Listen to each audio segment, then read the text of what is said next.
toward Nebraska. And that is Nightly News for this Friday. Jose will be in tomorrow. I'm Hallie Jackson. For all of us here at NBC, thanks for watching and have a great holiday weekend.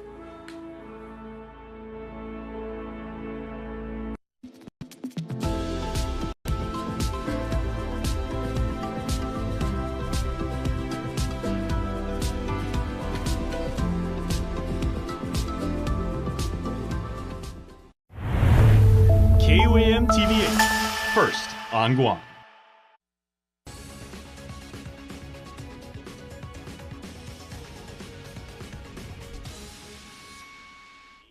Half a day, I'm Matsuki Hirayama. You're watching KUAM News Weekend Edition. Thanks for joining us.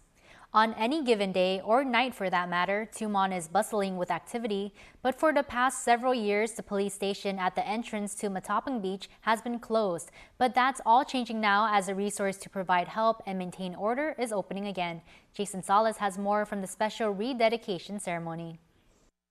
In any community, a police station stands ready to help in any situation. If someone's in trouble, is lost, or just needs assistance, a station, just like the officers that are detailed there, protects and serves.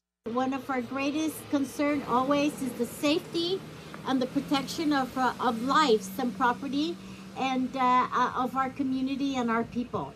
And certainly this KUAM is going to be actually just implementing that kind of protection and safety, not just for the people of Tumon, but for our tourists especially, and also for the people that use our waters for recreation, use our waters for social means, use our waters for family bonding, picnics, and so forth. And in the heart of our island's hospitality hub, the Tumon Koban is opening again, being home to GPD's Beach Patrol Unit, keeping everyone safe when seeking out our shores or venturing out into our waves. One of the things, the key things on getting this place back on, open and operational is that it keeps the community aware that there's a safe haven in our area. The thing about it is we've had a lot of cases where we've had, people that's graffitiing and just all kinds of different criminal activities. But the thing about it is that we are trying to clear it all up, and our job is not over until we do it all. And the vice mayor, who knows the Tumon, Tamuning, Harmon Tri-Village area better than anyone, says it's not just about emergency response, but it's also about sharing information about Guam. It's a valuable thing where it's not only for safety, but also for information for everybody that's coming in and out of the islands. All right. So it's one of the things that's a key thing that we really need here on the island is basically information on where the visitors can go to. This is Guam. We're surrounded by water, and our people love the water. They love to come down to Tumon and all the beaches from Hilton all the way down to Gun Beach. People come, they spend their time here, and so what can we do to keep this place safe? Not just our tourists, but our community as well. This KUAM is going to have the ability to quickly respond to the emergencies of people in distress out in the waters. Whether they're paddling, whether they're snorkeling, whether they're just swimming there. We have heard and seen many very tragic situations where lives of our people have been lost. Lives of our tourists have been lost. Lives of our military have been lost. The beach unit's also going to have some pretty hefty gear ready to roll on a moment's notice should the call for help come in. And so this is a revitalization of a program that we've had many years ago. For those of you who've been around long enough, it used to be called CAT, C-A-T-T, Crimes Against Tumon Tourists. And one of the components of CAT was the Beach Patrol Unit. And we're just trying to bring it back so that we can get our officers back onto the streets here in Tumon and get engaged with our tourism industry, but also our local people. We're excited today, and we just can't wait to get this started.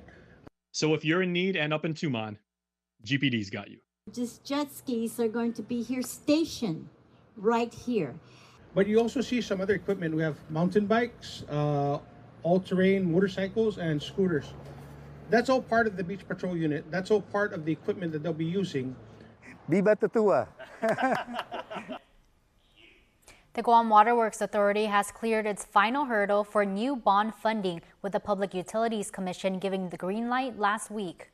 GWA plans to issue bonds in July to fund capital improvement projects, including efforts to meet environmental regulations for contaminants like PFAS and deodorant. The PUC approved up to $350 million, but GWA expects to issue around $275 million, $250 million of which will go toward construction. The remaining funds will support reserves and other bond-related costs. The total interest cost is projected at 5.14%, slightly higher than past bond deals, but still within range of recent government borrowing. To ease the impact on ratepayers, GWA will pay only interest for the first 5 years. Principal payments will be deferred to allow rate increases to catch up, while a law passed last year also allowed for short-term financing through tax-exempt commercial paper. GWA says market conditions have delayed that option for now. The Port Authority of Guam is bolstering its operations with the arrival of 5 brand new forklifts. It's part of a multi-million-dollar equipment upgrade funded in large part by a federal grant. The 5.5-ton forklifts, valued at over $350,000, arrived on June 22nd and are the final installment of equipment purchased through the U.S. Maritime Administration's America's Marine Highway Program. In total, more than $8.4 million worth of modern yard equipment has been added to the port's fleet, including container handlers, yard tractors, and a 180-foot boom lift. Nearly $5.7 million of that was covered by federal grant funds. Port General Manager Roy Respicio says the upgrades improve efficiency, safety, and support Guam's growing role as a key logistics hub in the Pacific. One of our island's values is educating our children and making the world a better place for us all. But as you'll discover in this next touching story, the lasting memory of a young cancer warrior is helping Guam and ensuring her spirit lives on forever. The Natasha Protection Act has been public policy on Guam now for 20 years. The landmark legislation was created to honor a cancer warrior, young Natasha Perez, whose brave fight tragically took her from our community, but brought forth a law so that others would live healthily. Girl behind the law is Natasha Perez, my daughter. She passed away well over in 2006. And so she's the namesake for no smoking in restaurants. And I wrote a book to remember her stories and her life, but her legacy of what she's known for is she's the Natasha Protection Act, which is the no smoking in restaurants. Building on that, her best friend, Amanda Shelton, who was then a senator, one of her first legislations that she brought in was the vaping conversation that is also part of the Natasha Protection Act. And to honor Natasha's lasting legacy and ensure current and future generations know her role, a new multimedia project tells her story. And wanting to go back in time to kind of extract stories of Natasha's book. And we've come up with Girl Behind the Law.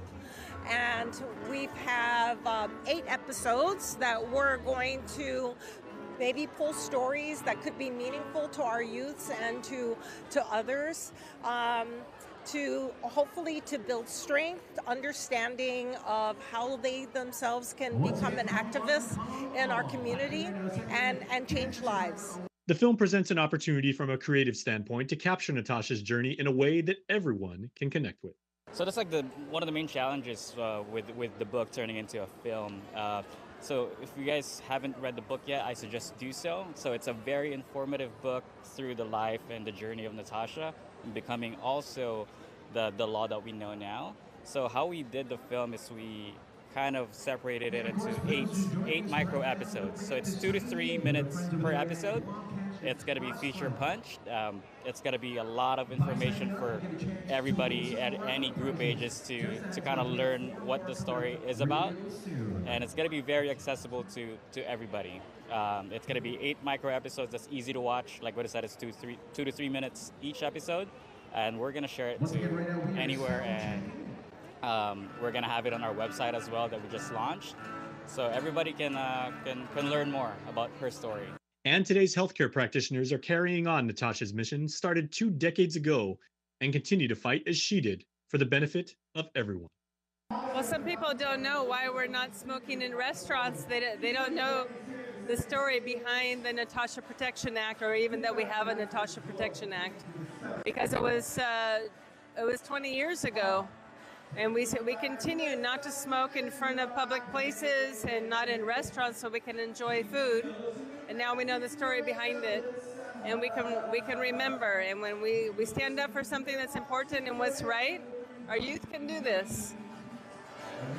So please bookmark and share thegirlbehindthelaw.com for updates and catch the premiere of this very special series. Now for our weekly roundup that showcases promotions, awards, and other accomplishments submitted by our viewers and followers. If you would like to feature company promotions or achievements of friends, colleagues, or loved ones, send pictures, announcements, and press releases to newsdirector@kuam.com with the subject Making Waves.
The U.S. Postal Service announced 2 more stamps it will release in 2025. Additional stamps will be announced in the coming weeks and months. These designs are preliminary and may change. The blend of humor, wit, and absurdity in the Nickelodeon animated series SpongeBob SquarePants, created by Stephen Hillenburg, has made it one of the most beloved television shows of the 21st century. Each episode features the perpetually optimistic and generous main character, SpongeBob SquarePants, as he embarks on adventures in Bikini Bottom with a colorful cast of characters. These stamps will amuse and delight the recipients, whether your card or letter is addressed to a house across town or a pineapple under the sea.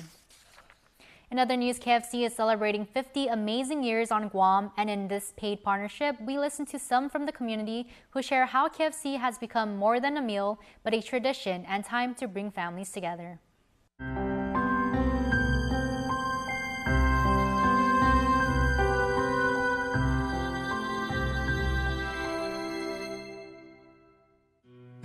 My name is Jeff Jones. I'm the president and CEO of Triple J. KFC was brought to Guam in 1975 by my uncle Ken Jones, and my father was working with him as the executive vice president. Believe it or not, in 1976 it was the #1 store in the world in sales. It beat out even Japan, which at the time was the top producing location. I was very familiar with the operation because I spent most of my afternoons and weekends working there. The chicken came all frozen, full pieces. You know, it wasn't individually cut. So that's one of my first jobs, was cutting chicken. To this day, I can cut chicken really fast and efficient. Well, one very interesting thing is that when KFC first opened here, the people in Guam weren't so fond of mashed potatoes. So at the time, my father introduced red rice. KFC didn't particularly care for that, but they convinced them it was a good idea, and so they localized the menu by adding red rice. The portions being available in family style has been a great addition, and everybody loves the flavor of KFC. I mean, you know, it's really unique and consistent. That's one of the great things about KFC fast food is it's actually real food. It's not just a burger or a sandwich, right? So it's actually, you know, meat and rice and, you know, the sides. It's really neat to see a company that's lasted in all the different environments, economically, socially, culturally. Proof that it's a good product and a good brand that's been able to withstand the many years. I just say keep up the great work. You're doing a great job, and you know you can tell by the success of the brand and the stores and the employees. So yeah, just keep it up.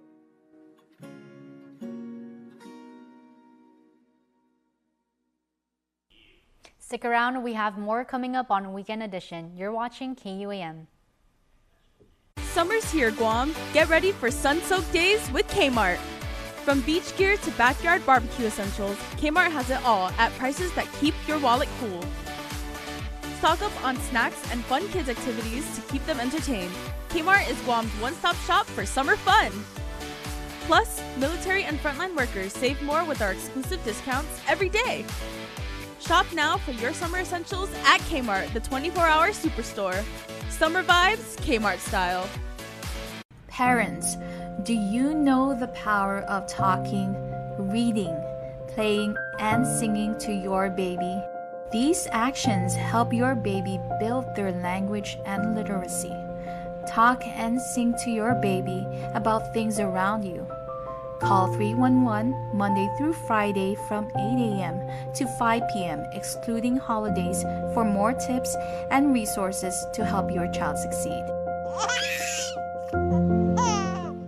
Guam's auto appearance specialist, Elegant Reflections, has been providing the automotive industry with professional detailing and car care products at its highest quality, from complete detailing, full interior detailing, exterior detailing, headlamp restoration, hand washing, seat and carpet shampoo, engine degreasing, undercarriage cleaning, paint sealant, fabric protection, paint oxidation removal, and so much more. Visit us at our new location. Call 646-5555 for an appointment. Elegant Reflections, Guam's auto appearance specialist, over 20 years of experience.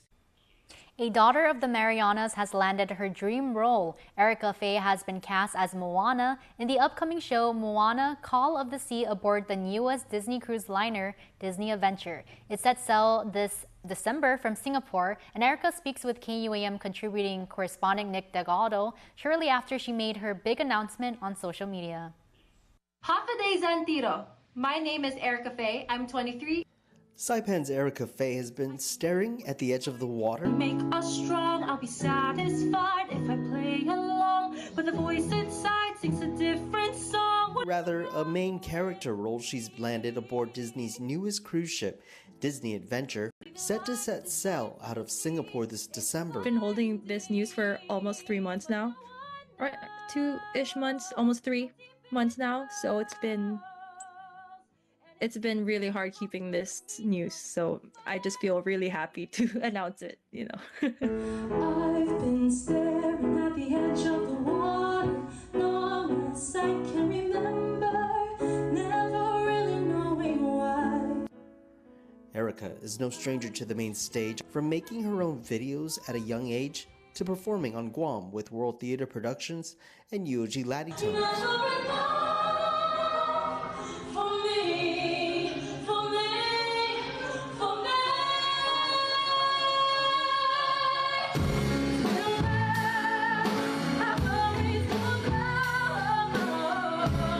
She's called the Big Apple home since 2019, even attended acting school. And then my first job here actually in New York City was a Princeton party performer. So I was always the Moana of this company called Blue Balloon Parties. And I had those pictures taken of me, and I was able to actually submit them to a few Disney calls. I've landed a few roles here, but my big break never really happened till now. But her new role didn't come right away. Those few calls led to auditions with Disney for the past 5 years. I've been going to their calls almost every year, and I just wouldn't make it. Not the outcome she expected until this year. This time they reached me, and I knew that it was going to be different this time, so that's how I booked it.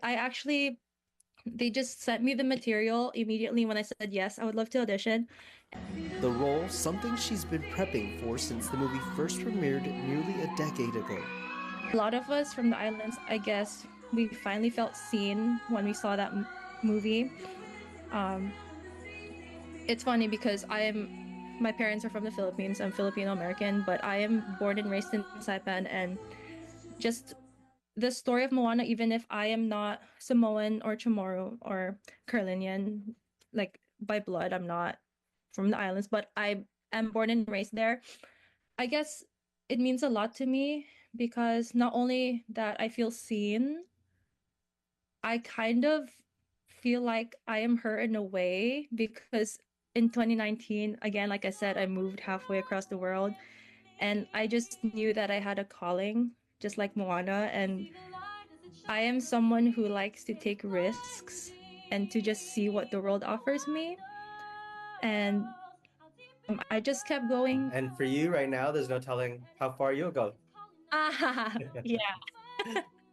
And like the character, Erica literally went halfway across the world to follow her dreams. I just want to say thank you. It's been a hard few years, and to those who have been supporting me or following me the past few years know how hard life's been. It's just been a ride, and I feel like what I said in my post, that finally things are working. Her message to others, don't stop believing. For KUAM News, I'm Nick Delgado. Sports is next. Keep it here.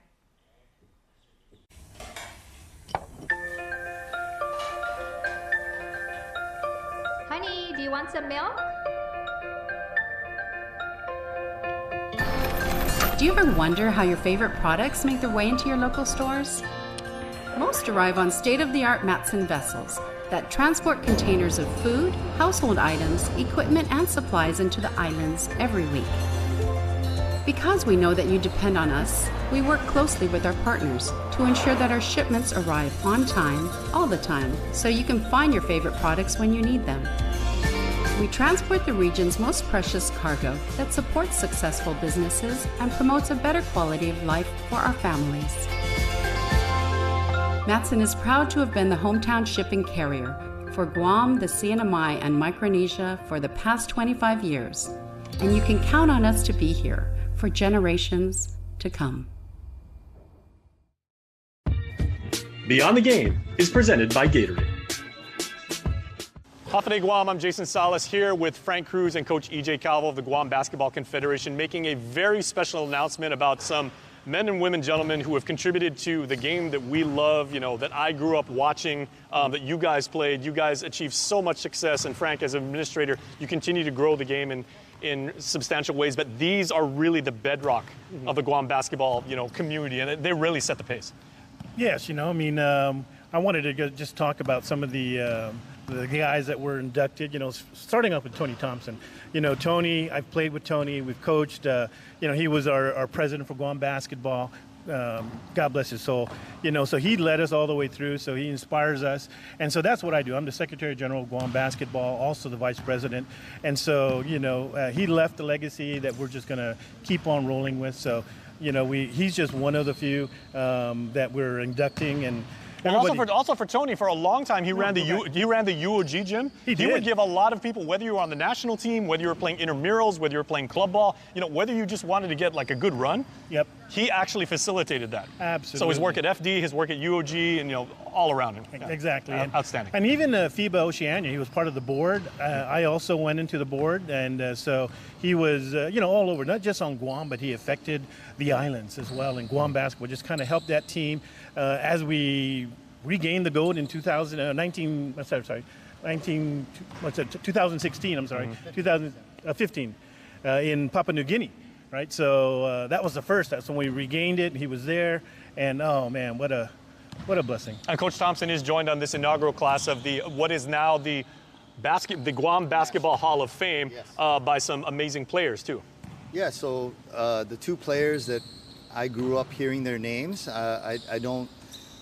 Unfortunately, I didn't get to see them play as much in person, at least in their heyday, were Joe Taitano and Tony Suzuiko. And I think I more so watched a lot of players that told me about them because they were their mentors. And so they learned from Joe and Tony. But of course, we heard about the gold medals that were brought back to Guam in the 70s, and the two guys that really were the pulse of those teams. And you know, we've heard so many stories about the helicopters, long hang time, and just tough play, and just how he didn't back down from anyone. And Joe Taitano's just unbelievable athleticism. Yeah. And like, I've heard stories, you know, that they said he would run from Jigo to Tumon just to work out. Yeah, absolutely. And then practice with the team. He'd actually run from Jigo to Tumon, play a full basketball game, and then run home. Yeah. It was, and then I mean, I seen him as a player, but I also was a player when he was a coach in high school. Yep. And the games were just intense. Without, I played for GCC, go Tradesman, but the battles were just astonishing. They would just go at each other, and he was relentless as a coach. Yeah, the Hall of Fame class, we look at what they contributed to the national program, what they did as either a player or as a coach. But, in the sport of basketball in Guam, you probably touch a lot of lives outside of just what we're talking about. So a lot of these guys helped groom the future generation of coaches, or they helped future players on national teams that they don't get the credit for. But I think just trying to shine a spotlight on their accomplishments as players, Joe Taitano and Tony Zuzuiko definitely deserve to be in that first class of Hall of Famers for Guam basketball. Tony Thompson, of course, helped really lead the way. And then when it came to looking at some of the coaches that, again, we look back and we look at the early success in terms of international competition. Coach Webb Smith, I heard a lot about what he brought to the game, and a lot of people that were affected by him. And then, of course, just seeing pictures of his 1975 gold medal team hold him up on their shoulders when they won the gold here on Guam. I know Webb Smith Coach Smith has passed, and we want to reach out to his family and let them know that we remember his efforts here on Guam in the sport of basketball, and we remember, of course, in the 50th anniversary of the 1975 gold medal that he helped lead that team. And Frank, it's also the success of our women's program too is absolutely due to the talents, the tenacity, and the vision of Coach Filipina Candasa. Yeah, Coach another Candasso, inductee. Yes, another inductee. We're blessed to have coaches like Candasso. The women right now. There's a women's chat. I was talking to Suzanne Lapola, and she was saying that how they were mentioning, him as a coach and all the things that he's done, and it just brings back a lot of memories. And he also did the friendship games when the Philippines were here and Korea was here playing, and those that attended those games remember the class of that game, the intensity of the game. And so he was one of those coaches that were there, whether it be for women, mostly for the women most recently, but throughout. This inaugural class, there's so many other big contributions that we're excited to get into or induct into the Hall of Fame in the future. The first class could have been 60 people and no one would have a problem with it. Absolutely. But we really wanted to set a foundation and make this announcement that the initial class, we're really trying to hit points that on the administrative level, on the coaching level, and on the playing level that just stand apart and also help to inspire future generations that will be inducted. So this is, I think, a great start, generate more storytelling and more just inspiration for future generations that don't know these individuals as well as we do. Absolutely. And EJ and Frank and all of their colleagues and everything, making sure that these amazing people that have contributed to the men's and women's game, that their contributions will absolutely be memorialized forever. So, Beyond the Game is presented by Gatorade. Win one championship, you're celebrated. Win twice, they call you a hero. 3 times, they say words like legend and dynasty. 4, 5, 6 titles, they'll say enough is enough. But when you've won it all 7 times, what's left to say? The trophy speaks for itself. Introducing the full lineup of Ram trucks. Ram, 7-time winner of Motor Trend's Truck of the Year. Don't need a work break, keep the smile on your face. The moments you can't replay, and I'll be around. Whoa. You can count on me. You can count on me for life. Wherever life takes you, we're always here for you. Calvo's Insurance. Count on us for life.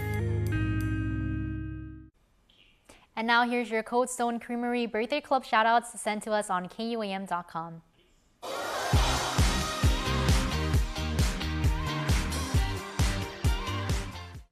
On Saturday, Mr. Santa Rita himself, Peter Anderson, aka Santa Rita Pete, aka Uncle Peter, aka Pedro, our very own Pete Anderson celebrates a birthday. So Pete, we hope you have an absolutely fantastic birthday, my friend. We really, really value what a wonderful family member you've been here at KUAM all these years and everything. And we hope you have a wonderful, wonderful Southern birthday. All right. And then on Sunday, Aaliyah Rose Perez celebrates Sweet 16. Wishing you many more years to celebrate, Aaliyah. We love you always, says a very proud family. And happy birthday number 10 to Thaddeus Cruz, who is blowing up the candles on Sunday. Man, that's some really, really nice members of our community, and we wish them all the best birthday ever. Want to wish your special someone a happy birthday? Just click the QR code here on your screen or email birthdayclub@kuam.com. A big happy birthday to Uncle Pete and all of you celebrating out there today. That's going to do us for us here on Weekend Edition. Visit KUAM.com or follow us at KUM News on social media for the latest news. For now, I'm Mitsuki Hirayama. Have a safe weekend.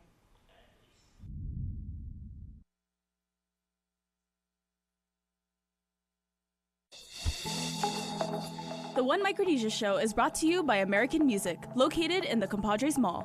Now carrying all of our major music brands only at Compadres Mall. Ali, Mogiting, Hafde Zantiro, Rananim, Kasaleli.